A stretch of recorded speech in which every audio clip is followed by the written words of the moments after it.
आळंदीतील वारकरी शिक्षण संस्थेत तरुणीवर अत्याचार केल्याप्रकरणी कीर्तनकार महिला व कुटुंबियांसह 5 जणांविरुद्ध गुन्हा दाखल करण्यात आला आहे।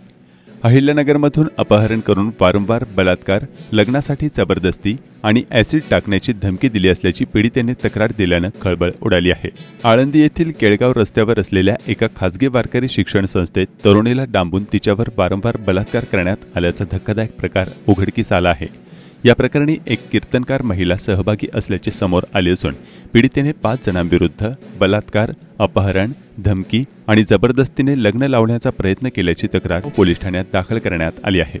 पीडित तरुणीच्या म्हणण्यानुसार 2 जून 2025 रोजी ती घरी एकटी असताना तिच्या ओळखीच्या एका महिलेने तिला शेताकडे जाण्याचे कारण सांगून घराबाहेर नेले।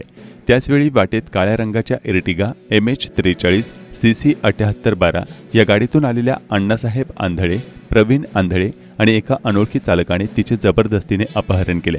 तिने आरडाओरडा केला असता ॲसिड टाकण्याची धमकी देण्यात आली।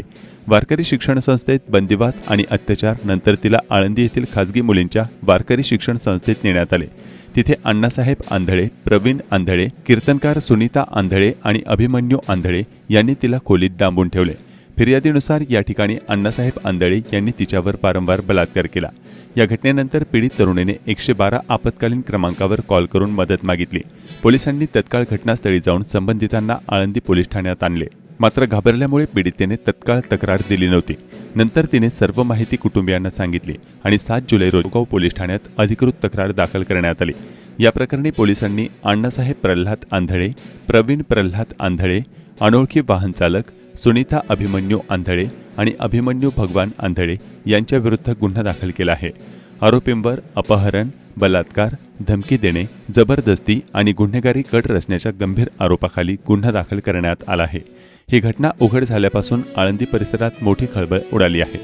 संबंधित वारकरी शिक्षण संस्थेत शिकणाऱ्या इतर मुलींच्या सुरक्षिततेबाबत चिंता व्यक्त करण्यात येत आहे। पोलिसांकडून या प्रकरणाचा अधिक तपास सुरू आहे।